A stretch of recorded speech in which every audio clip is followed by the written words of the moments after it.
What's up, everybody? Welcome back to another episode of A Thinking Man's Podcast. I'm your host. My name is Joseph PIRCHER. With me, as always, Tommy Stiles. Tommy, how are you? Doing all right. How we doing? Doing all right, my friend. Um, I'm curious, just as a friend and somebody that talks to you about bodybuilding basically every day. Um, just surpassed 12 weeks out for you. And so I'm wondering where the X's and O's bodybuilding wise are at. Where's the food, PEDs? How's training going? The last time we talked, food was still so high that you were pretty status quo in terms of forcing the food. Gagging. Um, yeah. And so, but even so, at that last point that we spoke about this, you were very clearly ahead of schedule on a conditioning level. So since then, how have things progressed? Where are things at? Let me know. I want to hear about it. Yeah, I think we did that one like 4 weeks ago. Hmm. So that's good. 4 weeks is a good timeline to like you can see changes. Some new details. Food is going down. It's actually been dropping every update for the last 2 weeks probably. Nothing drastic. It's just small pulls each time, which is um, obviously very manageable for me. I'm not like a huge appetite guy, so Right. nothing's really. I would say hunger. It's kicked up a little bit. I don't have any trouble getting my meals down. I'm not force feeding, but by no means am I like waiting for it to be time to eat. Like Hmm. partially because I'm staying so busy with work and then stuff you and I are working on, which we'll talk about soon enough. And that's Foreshadowing. allowed me just to be like, oh shit, I gotta eat. Like it's been 3 hours. So Yeah. um, you know, I do people in prep, like stay busy. I Yeah. promise you, like hunger doesn't sit at the forefront of your mind if you're just staying busy. So cardio stayed the same, still 6 times a week. Um, What are you doing for cardio? I do the stairs, 20 minutes. Steady state? Yeah, I keep it about, I want to say it's like 55 steps a minute to keep my heart rate around between 120 and 130. Okay, right on. So like level, what is that? Like level eight, usually something like that, eight, nine, depending on what it is. It's irrelevant. Um, so 6 times a week, you doing that fasted? You doing it post training? How does he have you doing it? Nothing fasted. I do it post, and then I'll do it. I do it from a fed state on off days. None of my Yeah, cardio is fasted right now. yeah. And so how's training? So the last time we spoke, which I guess would have been about 4 weeks ago, you had just gone through a little bit of a pec strain injury. And I know you've since kind of conquered it, especially that particular movement. So give us a little update on that, and then just generally like how's training going? The pec's good. The training overall has been really good. Um, Strength has remained. If anything, it can go up. Um, I would say I'm trying to not get in the habit of chasing more weight um, as a means to not get overly fatigued as food keeps dropping. And I say that with like air quotes because I hate that. I don't want to like sound like I'm monitoring my fatigue through a microscope because at the end of the day, like there's going to be fatigue buildup in prep. Like you're doing cardio, your food's going down, you're training hard. It is what it is. You're getting lean, and it's hard. Your body does have to go through it. I'm just trying to make sure I'm not too smashed on a day to day basis because I have the ability to override that mentally. Like I can go in and still perform, but I can be digging a deeper hole. Inflammation can really build up. So I do work with my PT twice a month on dry needling. He handles any trigger points that pop up, and then I started getting Thai massages. So I'd never Mm, had one before, but it's actually where they do some um, deep tissue work, but they also stretch you as they're doing it. So that's actually been really helpful at keeping me mobile, opening up my hips, my low back, my legs. So training's been good. I'm not adding volume. I am starting to pay attention to how many intensifiers I use session to session across the week. I hadn't been at the amount of food I was on. I just trained drop sets, holds, partials. I was throwing everything I could at it. And now I'm starting to notice some lingering soreness for more days than I was. So I'm starting to pay attention to that. And then I would say leg training's been probably what's smashing me the most. For In a sure. good way. I only train legs once a week. I do hams twice a week, but the big leg day is every Tuesday.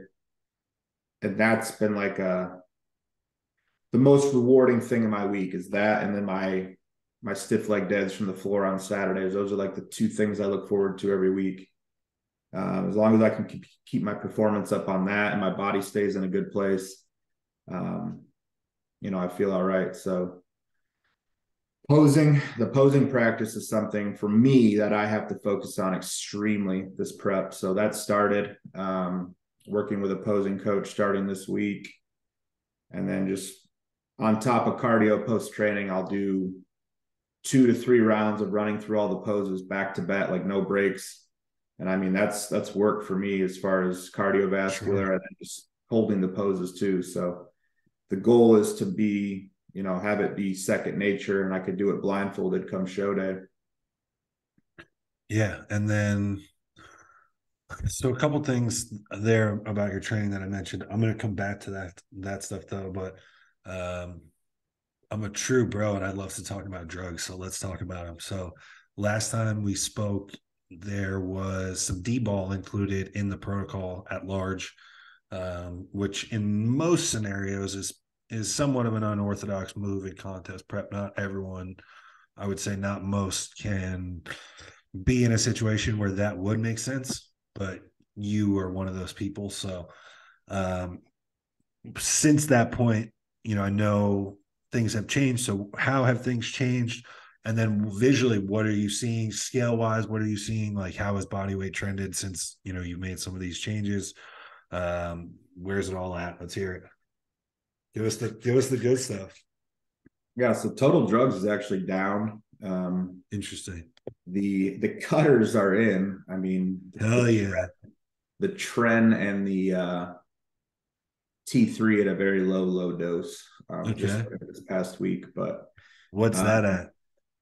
T3, 25? Yeah. actually 12.5. 12.5. Okay. That was the next guess.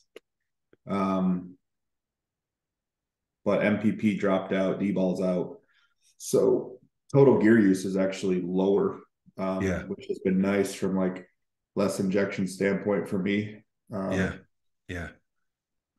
As far as body weight, Yeah. it's really holding steady. Awesome. 243 to 244 pretty consistently. I've been down as low as like 242. Yeah. But that's kind of where I'm sitting. Getting harder, getting tighter, Yeah. just slowly peeling it back. It's been Yeah. cool to watch and go through because it's teaching me a lot. Yeah. I think in my coaching, in previous preps with certain clients, I might have jumped the gun with how quickly I started cutting calories and at the amounts I cut them. So this has taught me the value of slower pulls. If you did get someone who built up an off season and got really high calorically to where you don't need to just slash everything right away, like you can manipulate it.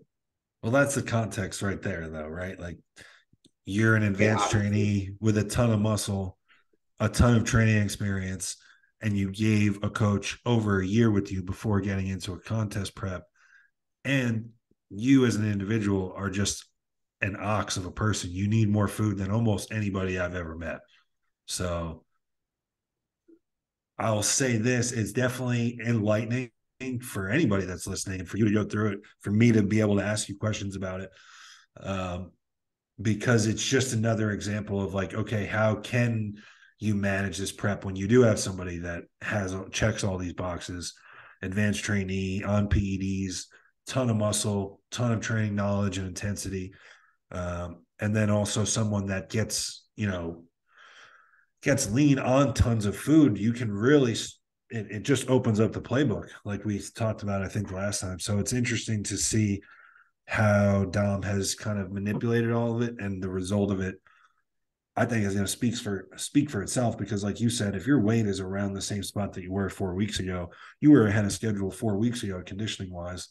And so I have a pretty good idea of where you're at even now.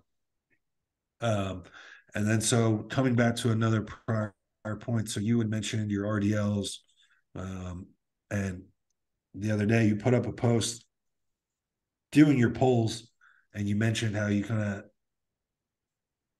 of talked through or won over your inner bitch that didn't want to pull that particular day. So on a mindset standpoint, I wanted to hear where you're at with things, both for that like particular little example, and then also at large where you're at. Yeah, I just sent you some pics that are Yeah, fresh. dude. So Hell you can yeah. get your reaction on camera. Wow, nice. Man, your back is so fucking dense, dude. And your waist is so much better this year, man. Hell yeah. What are you, 243? 244 in these. Man, you're not, man, there's no way you're going to be under 230. Man, this back double is wild looking, dude. Yeah, I'm still trying to figure out how to pose that one, but There's so much there, though. Like you could see it, you could definitely pose it better, but man, there's a lot of fucking yeah, muscle there. Same thing on the back lat.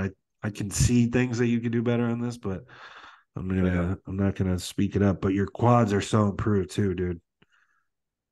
And you're hard, man. You're fucking hard for 12 weeks out. Like this is like, if I looked like this at 8 weeks out, I would be like, I'm fucking right on the money. This yeah. is No, about where I would want my client. Like my clients look, ideally, the guys that gave me a whole year to set it up looked like this at like 8 or 9 weeks out. So kudos, good spot, man. yeah, it's definitely it plays better on the mind to be ahead and to know that your Yeah, coach has the. That's another thing I've really done this prep is I am completely disconnected from trying to figure out the next move. I just let yeah, Dom coach me, and I just make sure yeah, I execute.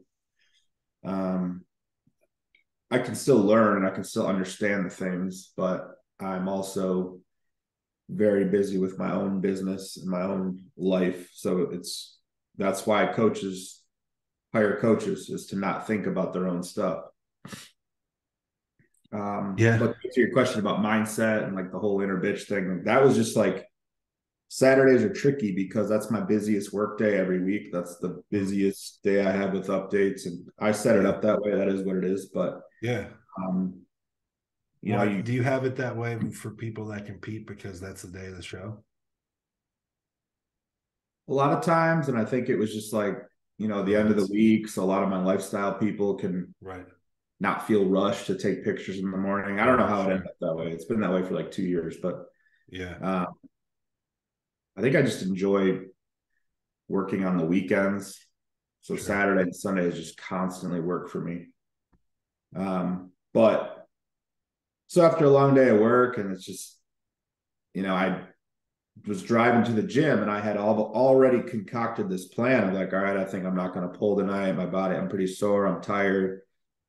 And I almost like gave myself these outs. And then on Yeah, the way, I realized they were emotional decisions because, yeah, I was yeah, tired, but all I needed to do was get in there, get some blood moving, put that one song I've talked about in a previous episode, and just like yeah, get in the zone. And then, I ended up pulling more than I did last week weight wise, and I matched the reps. So, and I didn't feel like smashed the next day. I actually had more mm, energy Sunday. So, I think when we talk about fatigue management, and like, yeah, it's a thing, but it's for not sure. like if you're every time you're tired or you have a little ache, like that's contest prep, man. That's how Right, it goes. Like, yeah, in the off season, maybe pay more attention to that type of thing because you have the time to. But in contest prep, like you can't mail it in and sandbag it every time you have like right, a stubbed toe or your elbow. Oh man, how's that? Like you can't deload every other week in contest prep. right. Like, we talked about a couple episodes ago when the rubber meets the road. I think it's this contest prep provides a lot of those when the rubber meets the road circumstances. Like, hey man, you're 12 weeks out. Like, yeah, maybe you got some tendonitis or maybe sleep isn't great, but guess what? It's not going to be perfect the leaner you get. Like, you kind of just got to mitigate it, get enough sleep, whatever the case may be. So that was kind of my moment of that. And I just wanted to share that with people. Like, you know, down the stretch, inside 4 weeks, 3 weeks, I think we can talk about fatigue management and like not wanting to build up too much because it can actually hurt the look come show day. I mean, a detrimental pull or a set of squats 3 weeks out you might still be inflamed from that 3 weeks later, depending on how maxed you are. You know what I mean? So, Yeah. but 12 weeks out, I think you're okay to still take chances and still train really hard, and you don't need to replace movements. You shouldn't be. I don't think you should be adding volume as prep's going on. I think that's pretty foolish, but by no means should you be looking for reasons to do less or get out of hard stuff. Yeah.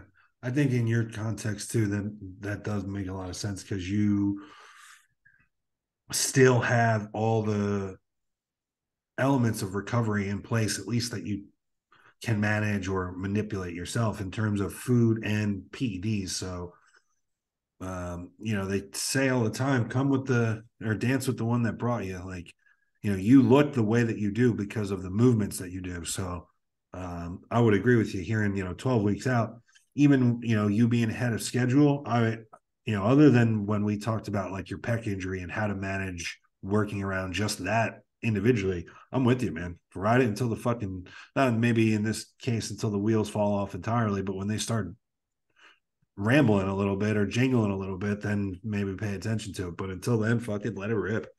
That back looks the way that it does because you're just pulling off the floor. Yeah. And I think, hey, dude, that rear relax looks wild, man. yeah, That's a fucking thick shot from top to bottom. That'll be good as it keeps filling out over time. It's a big frame to fill. So for that shot, especially, there's a lot of room. Yeah. Man, really good stuff. I wish everybody else would see these, but keep it under wraps for now. Are you just going to go Dorian in terms of like physique updates or what? No, I'll post some up. I think I'm going to wait another few weeks and then. Yeah, I hear that. This first leg of the prep, I just kind of wanted to like get my bearings and get my habits set. I've been in prep since 2021, and that prep was a fucking train wreck in itself. So for me, I didn't talk about it a lot, but there's a lot of like just making sure I could, put my money where my mouth is. And like, there's, how it goes. There's a lot of things that you have to click on when it's time to start contest prep. Oh yeah. And I've noticed I become more like enamored in bodybuilding as a whole. Like I'm watching like old Andreas Munzer posing routines from 96 Arnold. I'm watching 90s bodybuilding videos. Like I feel like I did 7 years ago when bodybuilding was like all I consumed. Yeah. In the off season, and because we put out content every week as coaches in this podcast, like a lot of my off season, I get away from bodybuilding more because I need to like almost regulate how much I do to not get burnt out or get a bad taste in my mouth. But in prep, it's not that way. Like I need to get everything else out that isn't bodybuilding, and the only stuff I want to consume is bodybuilding. So just channeling that and then the habits necessary to set myself up for success in prep. You mentioned that last prep.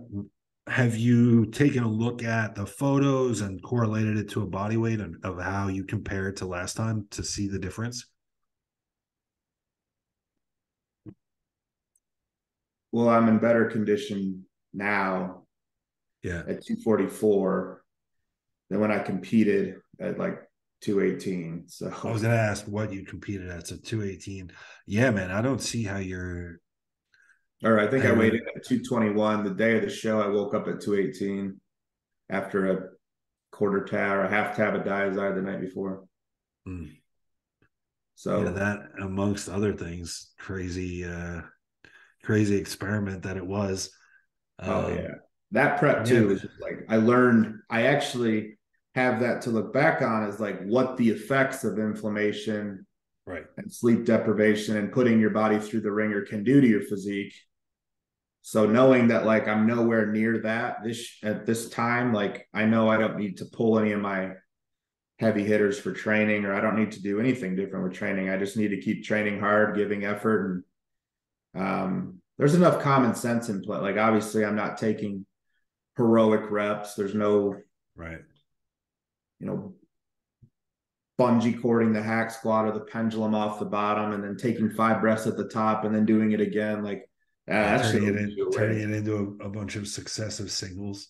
Oh, that'll destroy you. Oh yeah, that should really be an off season move only, because in contest prep you're just smashing yourself. And to your point earlier about it, like, we should really just be talking about fatigue management towards the end. I agree with you, but also it's rare, but there are some guys that will just fucking bury themselves until told otherwise.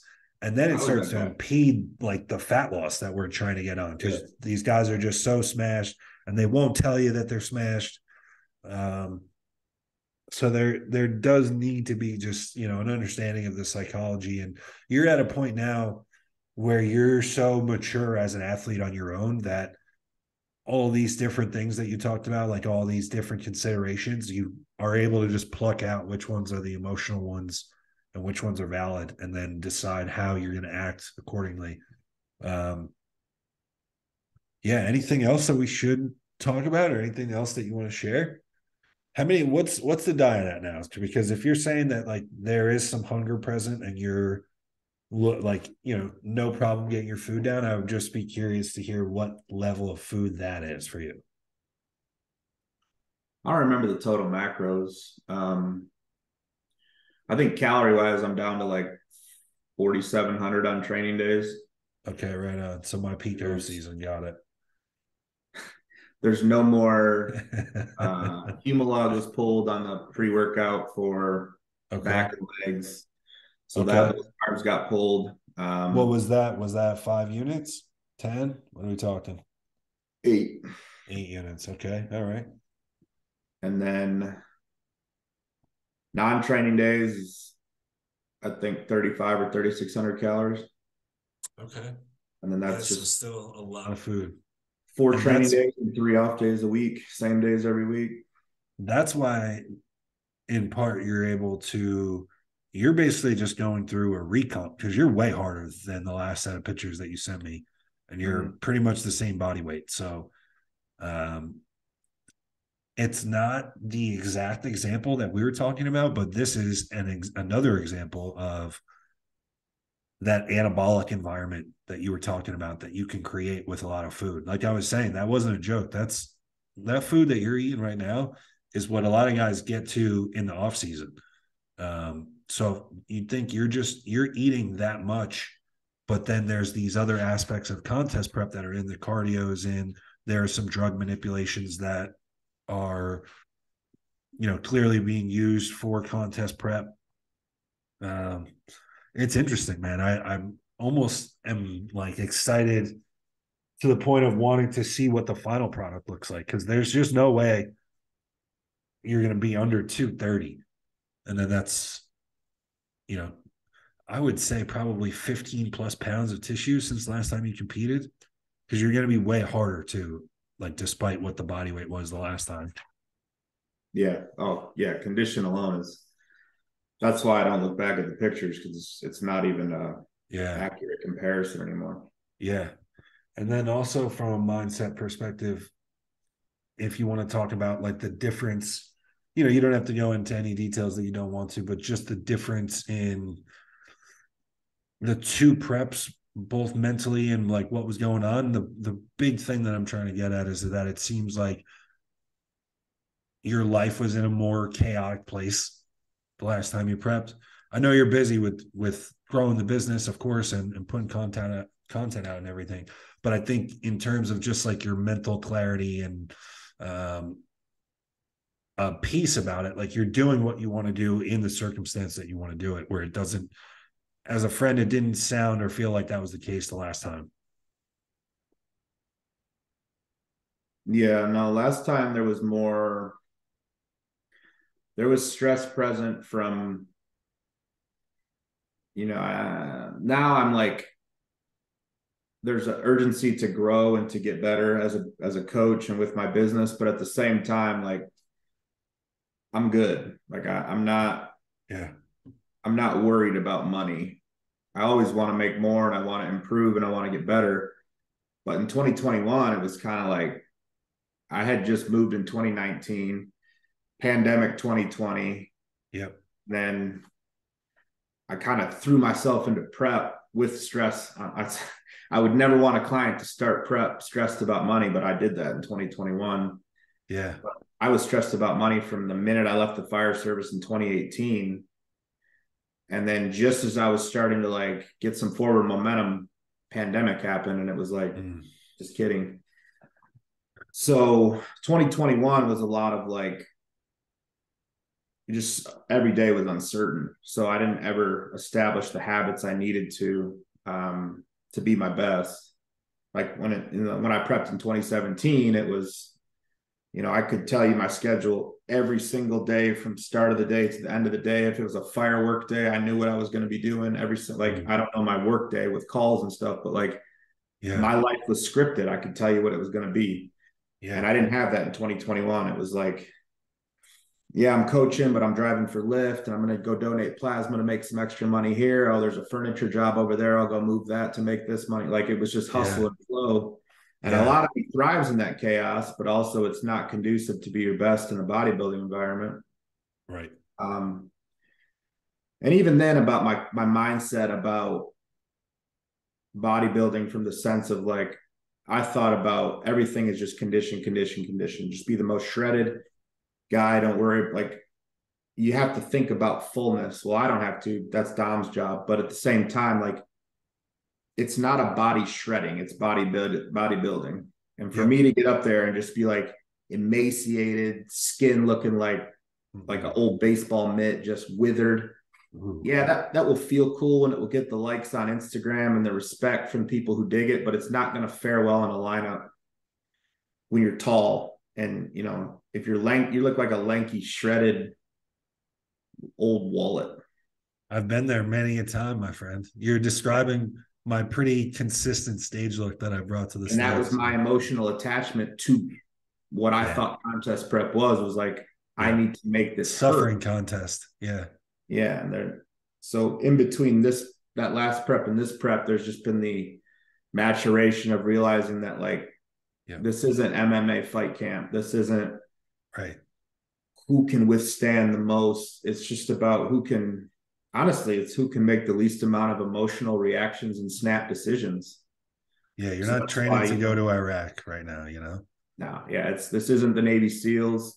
Yeah. We are not, in the PJs Right. or Army Rangers. The same, David Goggins, he's good to listen to, but you can't apply everything he says to bodybuilding. Like it's a lot more calm. That, and at the end of the day, like at the end of all this training, like you're gonna put a tiny little pair of skivvies on and a spray tan, and you're gonna go dance on stage for a group of gentlemen to judge you. So Get it's your hamstrings oiled.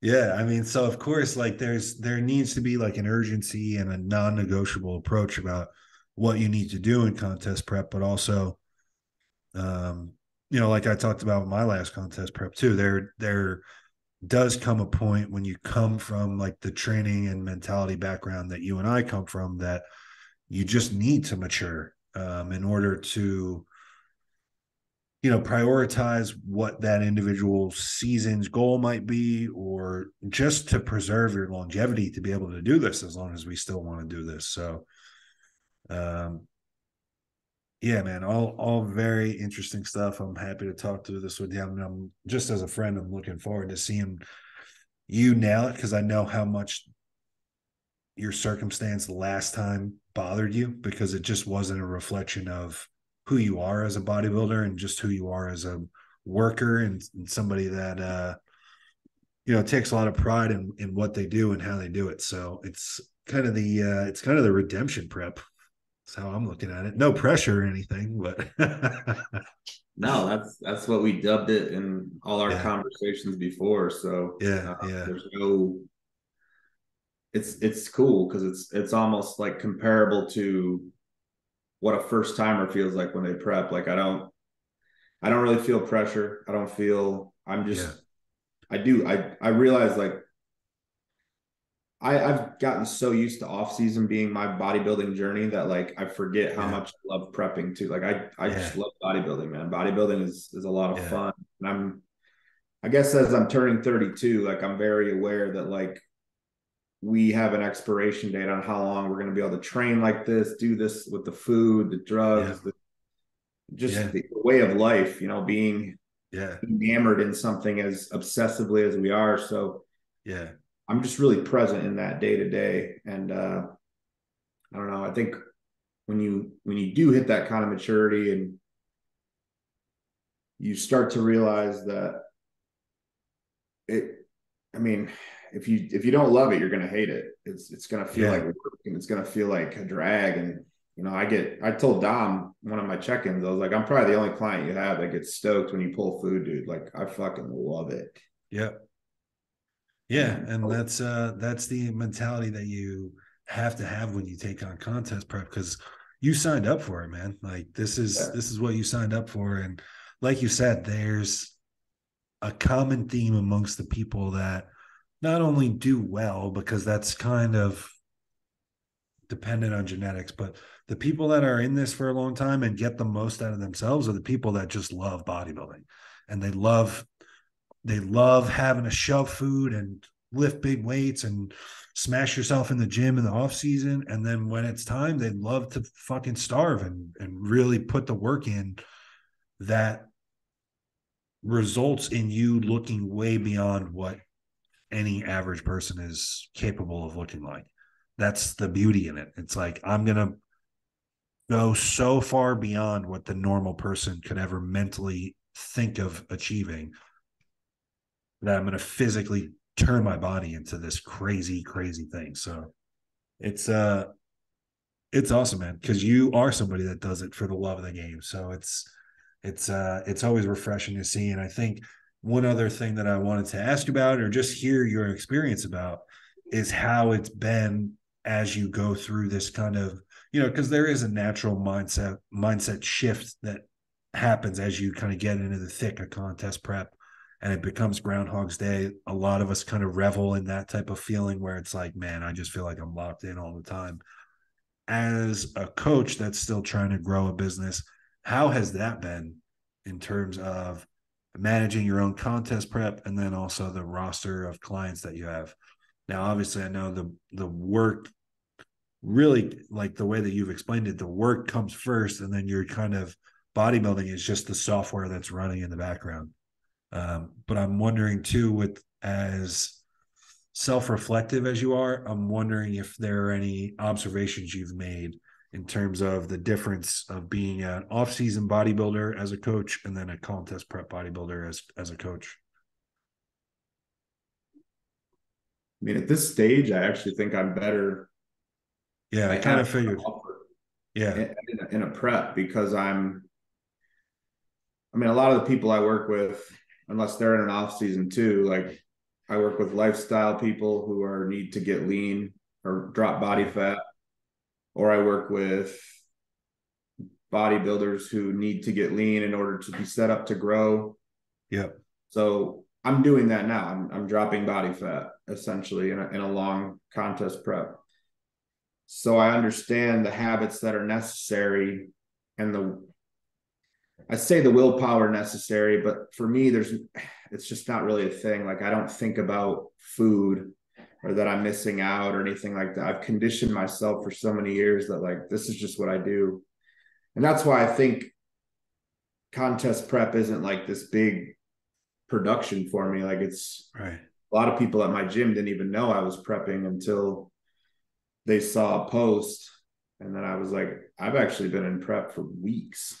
I right, just I don't talk about it yeah, because there's no difference. It's the same thing other than obviously the heightened sense of like excitement and urgency, but I keep that to myself.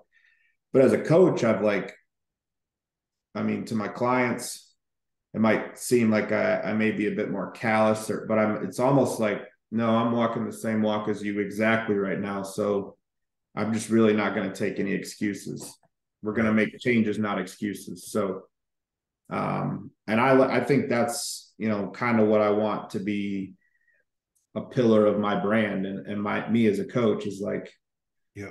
I'm not looking for a monthly check. Like, I don't just want you to pay me and I throw peanuts at you and appease you. Like, if you ask me a question, the answer is no, then I'm just going to say no. Like, I don't want to waste people's time, and I don't want to waste my time on not giving them the results I know they're capable of. Um, so yeah, I actually like being a coach in prep better than off season. Off season, I'm lethargic, dude. I have to shovel so much food that there's a lot of brain fog that I realize I live with full time, and that's starting to lift as I diet down. Yeah. I figured, I asked because I kind of figured that the answer was going to be that you feel like you are better as a coach. Now we'll talk again maybe at 10 days out, right at the end. Yeah, But that's just going to take some understanding clients of knowing where you are. But otherwise, I kind of suspected that because, like I was saying before, you get into the thick of prep and every day becomes the same day over and over again. And your brain starts working differently to where you start searching for the wins throughout the day. At least that's how, like in a hyper focused way, where you start looking for things that you knock out all the work that you have to do, and then you start looking for things that looking for additional courses or videos to learn something from, and all this stuff. So it's an interesting spot to be in. It's not one that, as a full-time coach, I haven't done it myself yet, but I could see where you're at with it. And then, so what about, are there clients that are also in contest prep? Did you have to think ahead and kind of plan your contest schedule around your competitors? I did intentionally. Like, I Yeah. wasn't like, I'm prepping, so I'm not gonna prep anybody during this time. It just kind of worked out that there's no one competing in the months I'm competing in. Um, but there are people that have started prep for the fall by May. So, I will Yeah. be working with people. But to me, I don't want to ever put myself in a position where I can use that as a crutch. Like, oh, I'm in prep. So I think if Right. you plan ahead and you do your due diligence as a coach and you stay on your systems and organize, and that's something I'm always trying to improve on, and you manage your Yeah. time throughout the day. If you know you're getting more tired, then get your work done earlier. I think if I hold myself to that standard as a coach that I hold myself to as a bodybuilder, there should be no reason why where I like there's mess ups or obviously things might happen, like everybody's human, but at the same time, like I'm not going to let my standards slip because I'm in prep or I'm in, Right. I might try to, I'll set it up to like peak week. Hey, like everything after Wednesday will get pushed till Saturday night. But Right. outside of that, like I see no reason why I can't keep the standard up. And that's just a choice I made as who I want to be as a coach and a bodybuilder.